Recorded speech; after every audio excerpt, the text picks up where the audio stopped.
Salam, puji Tuhan. Sangat senang kita boleh bertemu kembali. Kami dari ASI Chapter Jakarta selalu setia ingin memberikan pelajaran-pelajaran Alkitab, pendalaman Alkitab, khususnya melalui pelajaran sekolah sahabat. Dan para panelis sudah pada hadir. Ada Pak Fajar, apa kabar Pak Fajar?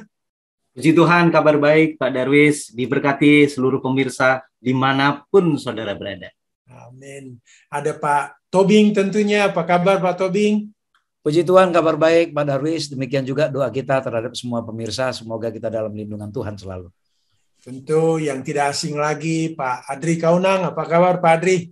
Haleluya, shalom, puji Tuhan, Allah kekal selama-lamanya.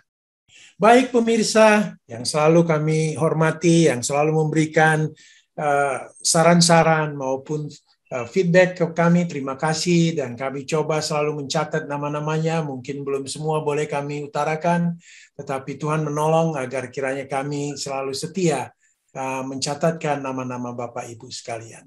Baik para pemirsa dimanapun berada, sebelum kita mulai diskusi ini, mari kita berdoa yang dipimpin oleh Pak Adri Kaunang. Silakan Pak Adri. Kita satu di dalam doa. Ya Allah Bapa kami yang ada di dalam kerajaan surga, Allah begitu luar biasa kasih-Nya. Allah pencipta langit dan bumi. Kiranya nasihat pada jam yang diberkati ini akan menjadi bekal pengharapan keselamatan bagi umat-umat Tuhan khususnya. Dalam nama Yesus Kristus kami sudah berdoa. Amin. Amin. Baik, topik yang menarik pada kali ini yaitu hukum dan kasih karunia. Nah, kita minta Pak Tobing ini menguraikan dulu apa yang kita akan bahas kali ini mengenai hukum dan kasih karunia. Silakan Pak Tobing. Terima kasih Pak Darwis. Pemirsa yang diberkati Tuhan, berulang-ulang kembali kita diberikan pelajaran mengenai hukum dan kasih karunia. Karena ini memang salah satu menjadi topik paling penting di dalam pelajaran-pelajaran Alkitab. Ketika kita memahami ini, maka prinsip keselamatan itu akan semakin terang, semakin nyata bagi kita. Ini sangat berhubungan erat keduanya Pak Darwis. Jadi tidak bisa dipisahkan, tidak bisa seseorang hanya fokus kepada menurut hukum. Atau tidak bisa juga kita sebagai orang Kristen, saya hanya kepada kasih karunia. Ya, karena apa? Walaupun coba nanti kita akan lihat para panelis menjelaskan, namun kita coba baca ini ayat hafalan yang sangat menantang ini Pak Darwis. Kalau hanya dibaca begitu saja, ini mungkin bisa saja membuat kita punya pemikiran-pemikiran yang bermacam-macam ya. Tapi kita coba lihat ya, aku tidak menolak kasih karunia, sebab sekiranya ada kebenaran oleh hukum Taurat, maka sia-sialah kematian Kristus. Galatia 2 ayat 21. Ayat ini seolah-olah kalau kita membaca, enggak ada kebenaran di dalam hukum Taurat, seolah-olah seperti itu. Ya kan Pak Darwis? Enggak ada kok kebenaran. Lalu untuk apa kita bahas hukum Taurat? Ngapain kita bicara hukum? Kan hanya yang dibilang kasih karunia kok, keselamatan di situ. Nah, ini yang perlu. Nah, hukum itu adalah ya kalau kita lihat hukum Taurat atau dalam bahasa Ibrani Torah. Torah itu artinya terang. Artinya terang. Allah mengatakan di Mazmur bahwa hukummu adalah pelita bagi kakiku dan Torah terang bagi jalanku.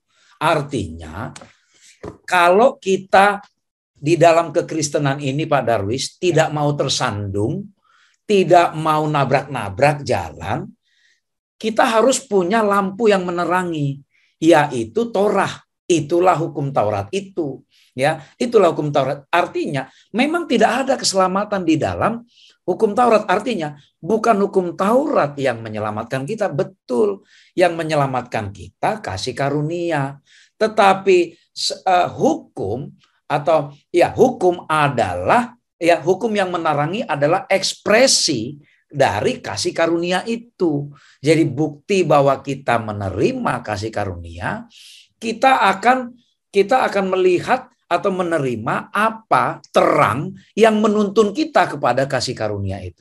Tersandung-sandung kita Pak Darwis kalau tidak ada terang itu. Ya kita mau, saya katakan, saya mau menuju kasih karunia, saya mau, tapi tidak ada petunjuknya ke sana, nabrak-nabrak kita Pak Darwis. Nah, jadi itu hubungannya, maka ini tidak bisa dipisahkan. Oh, saya mau hanya terang saja, tidak bisa kalau hanya terang saja, kemana perginya nanti? Tapi saya hanya kasih karunia, tidak bisa juga. Bagaimana caranya nyampe ke sana kalau nabrak-nabrak? Nah, jadi keselamatan adalah kasih karunia oleh iman, bukan hasil usaha manusia. Dan di dalam bukti penerimaan kita terhadap kasih karunia itu ada penurutan terhadap hukum, termasuk salah satunya mengenai hari Sabat juga, Pak Darwis. Iya, jadi ya, nah di kitab Ulangan ini ya sangat baik sekali memaparkan berulang-ulang dari sekian kitab di Kejadian Lama. Kitab Ulangan adalah kitab yang paling banyak memaparkan hubungan hukum dan kasih karunia. Itulah yang akan kita pelajari satu minggu ini, Pak Darwis. Baik, Pak Tobing. Saya coba mau beralih ke Pak Adri Kaunang ini. Pak Adri, ini hukum di surga. Nah, ini mungkin tolong diuraikan, Pak Adri. Ternyata ada hukum nih di surga. Silakan, Pak Adri. Oke, shalom para pemirsa dimanapun saudara berada. Kalau kita belajar tentang kata hukum, berarti ada kata Allah di sana. Kalau kita berbicara tentang kata Allah, maka ada karakter Allah di sana. Kalau kita berbicara tentang Allah, maka ada moralnya di sana. Kalau ada kata Allah, maka ada keselamatan di dalam instruksi yang Allah selalu perintahkan. Itulah sebabnya dikatakan fondasi terbesar dari Allah adalah kasih. Feedback dari kasih itu adalah supaya semua mengikuti apa yang Allah inginkan. Karena tujuan dari apa yang Allah landaskan di dalam kasih atau prinsip karakternya adalah untuk supaya dikatakan fondasi dari pemerintahan Allah adalah sempurna. Itulah sebabnya dalam buku Ulangan 29 ayat 29 lebih detail kita tidak bisa memahami lebih dalam tentang kealahan ini, khususnya Allah. Namun di dalam buku Yehezkel pasal 28 ayat 15 sampai 16, inilah yang disebut dengan disadvantages, ya. Allah memberikan opportunity, kesempatan kepada pewaris sorga untuk tunduk kepada Allah, tetapi di samping itu Allah memberikan kuasa memilih. Inilah yang menjadi problem, menjadi masalah utama. Namun uraian di dalam buku Roma 7 ayat 7, Rasul Paulus coba mengangkat satu isu. Bagaimana Allah yang punya moral ingin membinasakan umatnya, ya? Tidak bisa. Itulah sebabnya di dalam kutipan ini dikatakan, jangan mengingini. Berarti Allah menginginkan kita sempurna. Karena hukum Allah ini mudah untuk diaplikasikan. Mudah diingat, mudah diucapkan, mudah dihayati. Sehingga lengkaplah apa yang dikatakan dalam buku Khotbah di atas Bukit halaman 124. Dikatakan bahwa kehendak Allah dinyatakan dalam aturan-aturan hukumnya yang suci. Dan prinsip hukum ini adalah penting dan itulah yang dipraktekkan di dalam kerajaan surga. Aplikasi bagi kita saat ini adalah sesuatu yang mudah dimengerti adalah hukum Allah. Sesuatu yang mudah diaplikasi adalah karakter Allah. Kasih, ya.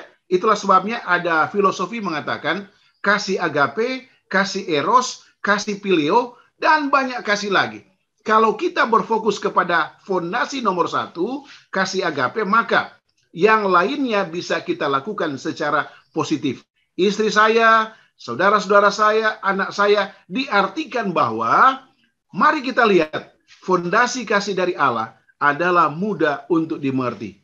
Itulah yang diberikan oleh Allah kepada saya dan saudara saat ini untuk membuka kacamata kita selebar-lebarnya karena mudah dipahami hukum ini. Nah, inilah yang kita sebut dengan karakteristik dari Allah, tabiat Allah yang begitu luar biasa. Itu Pak Darwis, ya. Karena kalau kita mau gali lebih dalam Ulangan 29 ayat 29 banyak menyatakan bahwa kita tidak mengerti, ya. Lebih banyak lagi. Tetapi fungsi dari apa yang kita belajar saat ini adalah mudah dipahami, ya.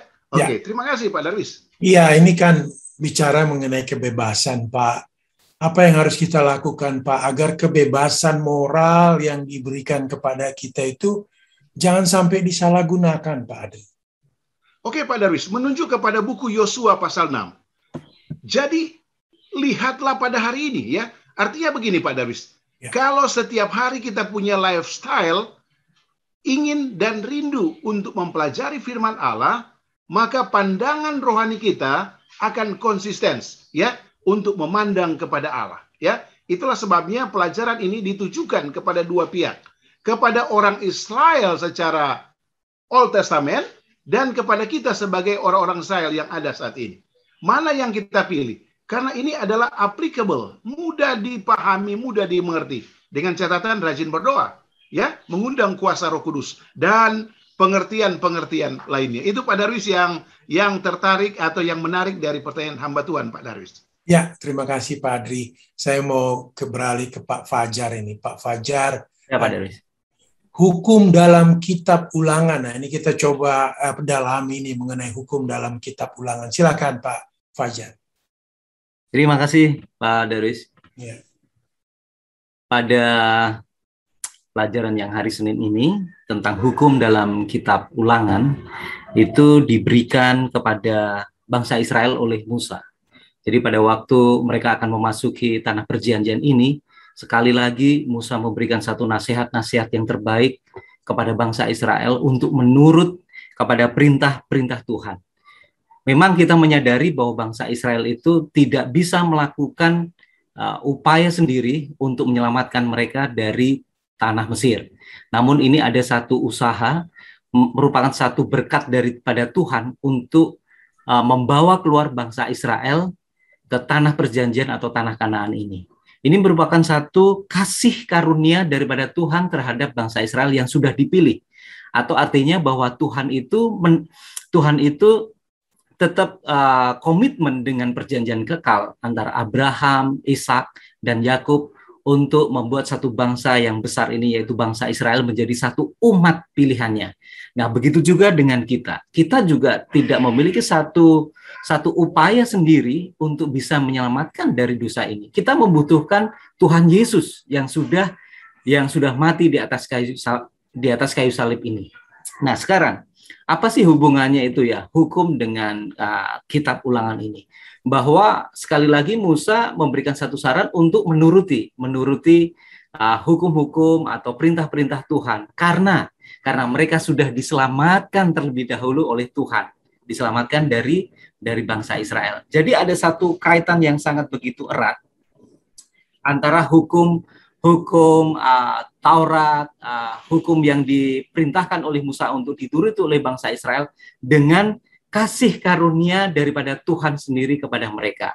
Sehingga kalau kita mau memang benar-benar mengasihi dan kita menyadari bahwa kita itu diselamatkan oleh kasih karunia, bukan ada satu upaya kita sendiri, maka kita mau bersedia dengan satu kerelaan yang dengan kesadaran yang penuh, kita mau menuruti perintah-perintahnya. Seperti halnya di dalam Yohanes 14 ayat 15 Pak Darwis. Jikalau engkau mengasihi aku, maka engkau akan menuruti segala perintahku. Maka engkau akan menuruti segala perintahku. Jadi ada satu hukum yang menjadi satu penuntun yang sudah dijelaskan tadi oleh Saudara Elvin, bahwa hukum ini sebagai penuntun, alat terang untuk kita berjalan dalam kehidupan kita. Nah, oleh karena kasih karunia Tuhan sudah menyelamatkan kita, kita mau bersedia untuk menuruti apa yang sudah diperintahkan oleh Tuhan. Demikian Pak Darwis. Ya, terima kasih Pak Fajar. Ini menjadi pemikiran aja ya Pak. Apa sih yang kita coba buat ya Pak, supaya dalam menurut hukum Allah ini bukan karena paksaan Pak, gitu. Gimana nih Pak Fajar? Ya, baik. Apa sih yang harus kita lakukan di dalam menuruti hukum Allah? Bukan oleh karena paksaan ya, tapi dengan kerelaan ya, dengan kesadaran penuh sebetulnya ini Pak Darwis ya. Jadi kita mau melakukan perintah, penurutan, itu sebetulnya karena kita menyadari bahwa upaya yang kita lakukan sendiri demi keselamatan itu mustahil ya, tidak akan bisa kita lakukan. Kita membutuhkan Tuhan Yesus yang mana Dia sudah berkorban untuk kita. Kalau kita tidak sanggup dan kita menyadari bahwa hanya di dalam Kristus itu ada satu kebenaran, ada satu keselamatan. Tentunya kita juga mau menuruti atau sebagai satu bukti respon kita, kasih kita kepada Tuhan Yesus, yaitu mau menuruti dengan kerelaan, dengan sukacita, oleh karena kita sudah diselamatkan oleh Tuhan Yesus. Demikian, Pak Dari. Ya, baik Pak Fajar. Saya mau kembali ke Pak Tobing ini. Ini judulnya agak susah bukan bahasa kita, Pak Tobing. Mungkin benar saya sebutkan lot of luck. Ini gimana nih, Pak Tobing? Mungkin bisa diuraikan, Pak Tobing. Baik, terima kasih Pak Darwis. Ya, ini memang bahasa yang asing sekali bagi kita. Ini ternyata bahasa Ibrani. Ya, kira-kira bunyinya memang seperti itu karena dalam bahasa Ibrani bagaimana menulis begitu bacanya. Lot of luck. Tapi kemana ini pembelajaran ini arahnya? Nah, jadi menyambung yang sudah disampaikan oleh Saudara Fajar tadi, bahwa ya ketika bicara hukum, ya bicara kasih karunia, bicara kitab suci, banyak orang yang skeptis, Pak Darwis. Banyak yang skeptis itu yang aliran orang yang meragukan kesahihan tulisan kitab suci itu. Ya, jadi banyak yang berusaha menolak Alkitab, kitab suci, karena apalagi ketika mereka membaca kisah-kisah di Perjanjian Lama, seolah-olah Allah itu digambarkan Allah yang kejam, Pak Darwis. Ya. Dikit-dikit bunuh, dikit-dikit binasakan, kan seolah-olah seperti itu. Katanya Allah penuh kasih, tapi kok isinya banyak bunuh, banyak binasakan, perang semua isinya seperti itu. Padahal sebenarnya kalau kita perhatikan bahwa kisah-kisah di dalam Perjanjian Lama itu sebenarnya menginspirasi kita, menggambarkan kita bahwa itulah bagaimana cara kerja Allah dengan kasih karunia-Nya yang selalu meminta pertobatan, ya, yang selalu menunggu pertobatan kita. Lihat saja ketika orang Israel, mereka bertobat, mereka berbuat baik. Apa sih yang Tuhan tidak lakukan keajaiban kepada mereka? Tetapi ketika mereka memilih untuk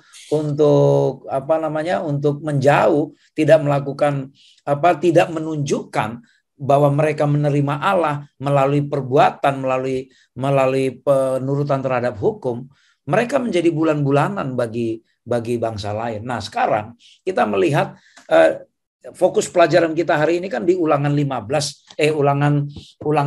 ayat 1 sampai 15. Di situ kan kisahnya bagaimana Allah memanggil Musa lagi untuk membuat loh batu yang sudah rusak itu, yang sudah pecah, yang sudah patah, ya. Lalu diminta lagi supaya Musa naik lagi ke Gunung Sinai untuk membuat loh batu. Nah, yang mau ditekankan dari pelajaran kita ini, kenapa penting ya bagi Allah memberikan pelajaran kepada orang Israel dahulu untuk tetap membuat kembali hukum Taurat itu. Karena apa? Intinya, Pak Darwis, itu di ayat 13. Ya, ayat 13, supaya baik keadaanmu. Jadi, ya, dalam bahasa sederhananya, hukum itu ada bukan untuk menyiksa. Hukum itu ada bukan untuk membatasi kebebasan kita hidup, tapi justru hukum itu ada supaya apa? Supaya baik keadaanmu. Itu artinya apa? Bayangkan kalau tidak ada hukum, Pak Darwis, apakah berani Pak Darwis hidup sekarang tinggal di dalam rumah kalau tidak tidak rekrut polisi atau tentara jaga rumah? Akan ada tiba-tiba merampas rumah Pak Darwis, menghantamin Pak Darwis itu. Loh, kok bisa? Kan nggak ada hukumnya toh? Kan. Nah, tapi karena ada hukum dan kita menurut itu supaya baik keadaan kita.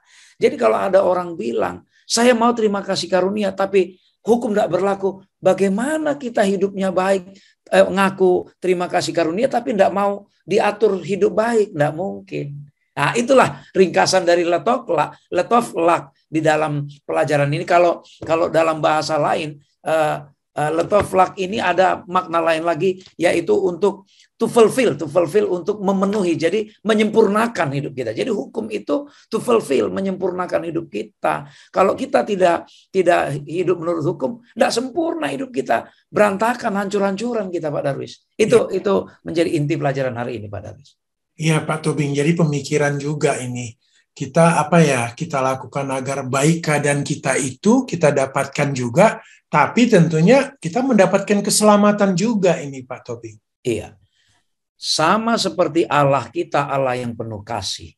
Kasih itu kan standar moral kan Pak Darwis? Ya. Artinya Allah kita adalah Allah yang bermoral.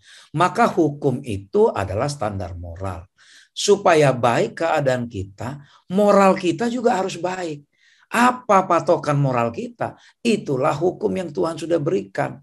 Jadi bukan karena kalau kita menurut hukum kita pikir ini sia-sia. Toh keselamatan hanya karena kasih karunia. Betul. Tapi bukti kita mengakui bahwa Allah kita bermoral adalah ketika kita pun menerima standar moral Allah itu. Maka bagaimana supaya keadaan kita baik selalu? Ya maulah diatur oleh Allah. Ya maulah diatur.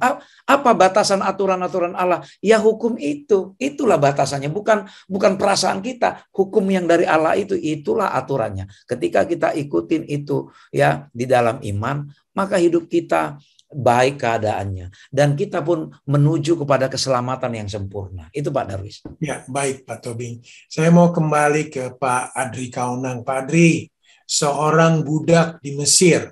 Nah, ini coba diuraikan lagi Pak. Kita kembali kepada sejarah ini. Silakan Pak. Oke, yang menarik di sini adalah kata mindset. Ya, saya tertarik dengan kata ini dan banyak pakar selalu mengangkat kata ini. Ya, mengapa? Kalau kita berbicara tentang slave, ya, kata budak, berarti tidak ada penuntun yang positif. Tidak ada penuntun yang rohani yang menuntun budak itu kepada hal-hal yang benar. Itulah sebabnya masuknya kasih karunia Allah. Ya, mengapa di dalam buku Mika 6 ayat 4 Allah memberikan tanggung jawab kepada Musa, Harun, dan Miriam untuk membuka, menjelaskan kepada umat-umat yang buta secara rohani. Mengapa saya katakan buta? Karena bagaimana Allah tidak melakukan intervensi pada saat mereka menjadi budak di Mesir. Nah, ini kalau Anda baca para pemirsa di Alkitab, tidak ada intervensi Allah pada saat mereka berada dalam kondisi perbudakan, ya, kurang lebih sekian ratus tahun. Namun karena kata kasih karunia dan hanya Allah yang memiliki kata itu, maka Allah memberikan kesempatan kepada budak-budak ini yang kita sebut dengan keturunan Yakub untuk berpindah dari zona yang tidak nyaman kepada zona yang luar biasa, menuju Kanaan yang positif. Dan tentunya ini adalah tujuan Allah. Namun, ada satu pesan yang Allah berikan kepada umat-umat Tuhan, khususnya Israel, bahwa dalam buku Ibrani 11 ayat 29, 1 Korintus 10 ayat 1-4, bahwa ada satu hari untuk bisa, secara bahasa Inggris dikatakan courtesy, ya, untuk supaya bangsa Israel dapat memelihara hari Sabat bukan hanya sebagai peringatan dan penciptaan, tetapi juga sebagai peringatan tebusan dari kata perbudakan ini. Nah, saya tidak berpanjang lebar, tetapi tujuan Allah adalah ada dua hal. Bangsa Israel menguduskan hari Sabat ini secara luar biasa dan memberikan satu pencerahan juga kepada orang-orang asing. Ya, kalau kita belajar sekolah Sabat kemarin adalah kata asing, artinya hak juga dimiliki oleh orang-orang asing ini untuk dapat menguduskan, menyucikan Sabat yang kita sebut dengan kasih karunia Allah. Inilah yang menarik Pak Darwis. Ya. Jadi ada dua tombak yang tajam, ya. Kebenaran itu harus dimiliki oleh Israel dan juga kebenaran itu menjadi hak asasi. Kemarin sekolah Sabat tertarik saya yang bahas di gereja kita, hak asasi itu bukan saja dimiliki oleh PBB, Charter 39. Tetapi hak asasi di sini adalah bagaimana orang-orang asing ini memiliki hak yang sama untuk memperoleh kasih karunia, khususnya penurutan terhadap hari Sabat. Ini Pak Darwis yang menarik dari pencerahan terhadap kata seorang budak di Mesir dan aplikasi bagi kita di zaman saat ini. Shalom. Iya Pak Adri, ini hanya pemikiran aja Pak. Ya kita tetap berbakti pada hari Sabat. Apa ya yang kita buat pada hari Sabat itu? Supaya penciptaan dan penebusan dan kasih karunia itu betul-betul ada kita hidupkan dalam kehidupan pada hari Sabat itu. Gimana Pak? Jadi ada dua resolution menurut Pak Kauna. Hari Sabat itu adalah memperdalam ilmu kerohanian kita tentang kealahan. Itulah sebabnya Allah katakan kasih kepada Allah. Dan yang kedua, kasih kepada manusia adalah praktek orang Samaria yang baik hati. Jadi memang inilah argumentasi yang positif sebagai the remnant, umat yang setia. Bagaimana kita menolong orang lain tetapi tidak menghormati karakteristik dalam pembelajaran firman Allah. Itulah sebabnya motif kita mempelajari firman Allah saat ini adalah belajar secara detail, memahami pendalaman. Itulah sebabnya ada buku Ulangan pasal 26, Ulangan pasal 16. Dan yang kedua adalah praktek kita di dalam melakukan kasih dan tentunya difokuskan kepada orang-orang lemah. Janda-janda, yatim piatu, ya semua itu sesuai dengan pelajaran beberapa waktu yang lalu. Ini Pak Darwis yang sangat menarik tentang pertanyaan yang sudah ditanyakan oleh Pak Darwis secara sempurna. Baik Pak Kaunang, saya mau kembali ke Pak Fajar ini. Bukan karena kebenaranmu. Wah ini luar biasa ini perkataannya. Silakan Pak Fajar coba diuraikan. Bagus sekali ini ya, bukan karena kebenaran kita ya. Bukan karena kebenaranmu ya. Jadi tema besar agama Kristen itu sebetulnya adalah pembenaran oleh iman. Apa yang dimaksud dengan pembenaran oleh iman? Bahkan Rasul Paulus juga dia menyatakan bahwa Abraham itu dibenarkan, Abraham lalu percayalah Abraham kepada Tuhan dan Tuhan memperhitungkan hal itu kepadanya sebagai satu kebenaran. Ini iman percaya Abraham kepada Tuhan. Itu dibenarkan oleh Tuhan itu sendiri. Nah, sekarang ini bukan karena kebenaran kita itu sendiri, bukan usaha kita sendiri untuk mendapatkan keselamatan itu ya. Karena begini Pak Darwis, ya. Yesus itu sudah mati di atas kayu salib. Dan oleh karena pengorbanan dia di atas kayu salib itu, kemudian kita bandingkan dengan diri kita. Nah, diri kita itu adalah manusia yang berdosa, yang sudah melanggar hukum, dan akibatnya harus mengalami kematian, dan akibat daripada dosa adalah kematian, dan kita sebetulnya tidak layak, Pak Darwis, tidak layak untuk memperoleh keselamatan ini. Namun karena ketidaklayakan kita percaya dengan iman bahwa pengorbanan Kristus sudah dilakukan di atas kayu salib, maka kita akan diberikan satu pakaian kebenaran.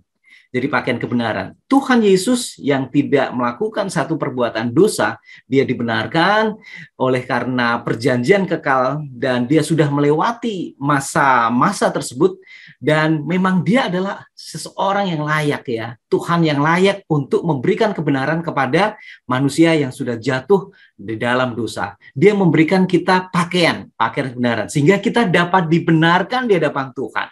Sehingga Tuhan Yesus sebagai perantara kepada Allah, dia memberikan satu jaminan kepada kita yang percaya bahwa engkau akan memperoleh satu keselamatan.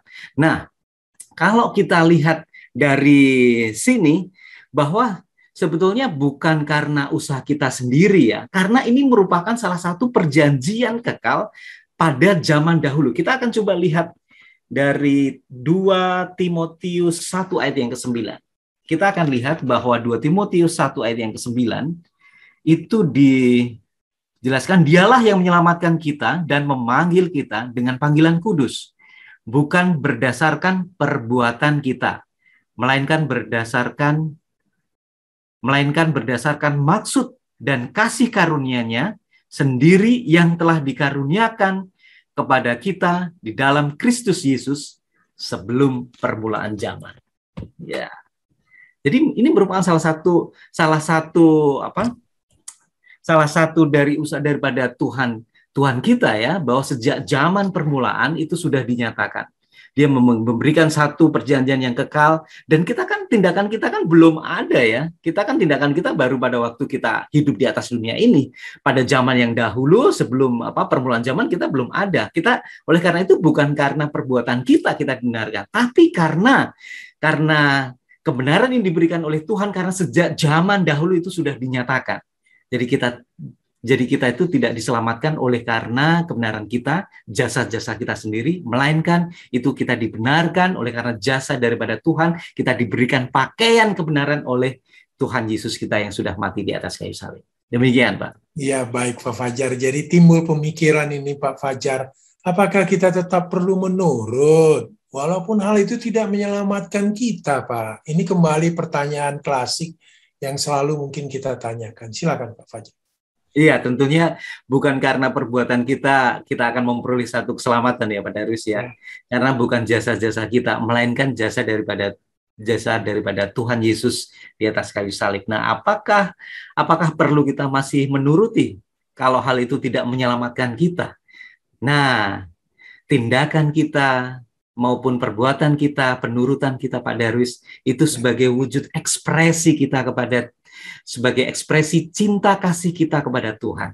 Karena Tuhan Yesus sudah mengorbankan nyawanya di atas kayu salib, dan dia sudah menyelamatkan kita, dia sudah memberikan satu pakaian kebenaran kita sebagai wujud ekspresi cinta kasih kita, respon kita terhadap pengorbanan Kristus, kita mau menuruti akan perintah-perintah dia. Seperti halnya di dalam Yohanes 14 ayat 15 ya, jika engkau mengasihi aku, turutilah segala perintahku. Demikian Pak Darwis. Ya, baik Pak Fajar. Pemirsa dimanapun berada, tidak terasa kita akan akhiri diskusi kali ini, dan kita minta Pak Tobing untuk memberikan kesimpulan dan kata akhir daripada diskusi kita kali ini. Silakan Pak Tobing. Baik, terima kasih Pak Darwis. Pemirsa yang diberkati Tuhan, kita sedang menghadapi seorang atau seoknum jenderal yang luar biasa yang sudah berhasil menggerakkan sepertiga malaikat dari surga. Musuh kita bukan main-main, bukan istilah orang muda sekarang, musuh kita bukan musuh kaleng-kaleng, tetapi ini memang benar-benar kelas berat.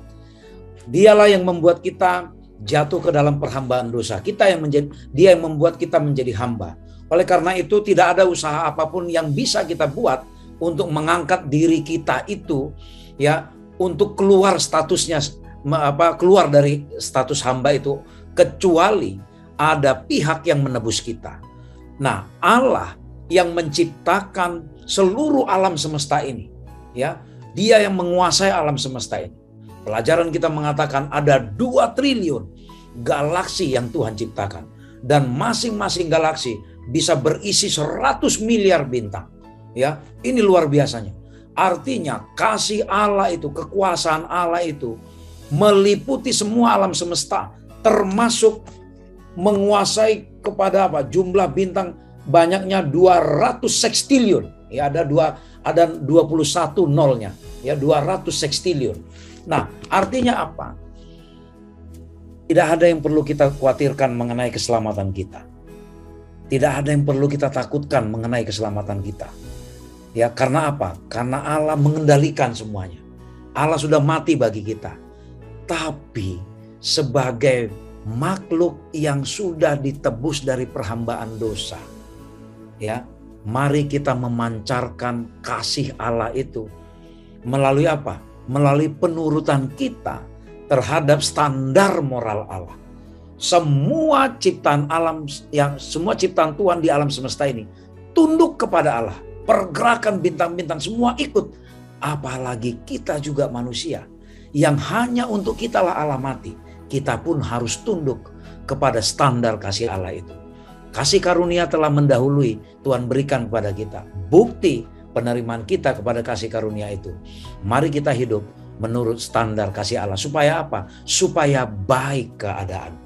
Itulah yang menjadi kesimpulan pelajaran kita dalam 1 minggu ini. Luar biasa.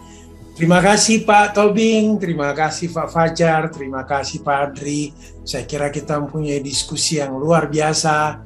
Baiklah, sebelum kita akhiri, kita tentu akan berdoa. Kita minta Pak Fajar memimpin dalam doa. Baik, kita satu dalam doa. Kembali kami Tuhan datang menghadap kehadirat-Mu. Kami menyadari bahwa bukan karena usaha tangan kami sendiri untuk memperoleh satu keselamatan. Dan kami menyadari keberdosaan kami. Dan kami membutuhkan pertolongan Tuhan melalui kasih karunia yang Engkau dan kebenaran yang Engkau pakaikan kepada kami. Sanggupkan kami Tuhan. Kami memperoleh satu kasih karunia dan kehidupan kekal yang Tuhan sudah sediakan sejak zaman dahulu, supaya kami menjadi seseorang yang mau menuruti sebagai wujud ekspresi kasih karunia, menanggapi kasih karunia yang Tuhan sudah berikan bagi kami. Ajari kami Tuhan, supaya kami dapat boleh menuruti akan segala perintah Tuhan dan memberkati seluruh pemirsa dimanapun mereka berada. Bila kami sama-sama merespon akan kasih karunia yang Tuhan sudah berikan bagi kami melalui penurutan dan iman kami kepada Yesus. Di dalam nama Yesus kami berdoa dan mengucap syukur. Amin. Amin. Terima kasih para pemirsa dimanapun berada. Terima kasih atas partisipasinya, tentu kepada para panelis. Nah, yang gak lupa tentu Pak Simon Gumanti yang merekam, mengedit, dan membagikan video ini. Kami harap juga para pemirsa boleh membantu untuk membagikan kepada siapa saja, sehingga ini menjadi satu sukacita dan kegembiraan bagi orang lain. Selamat berpisah sampai bertemu kembali. Shalom. Shalom. Shalom, shalom. Tuhan memberkati.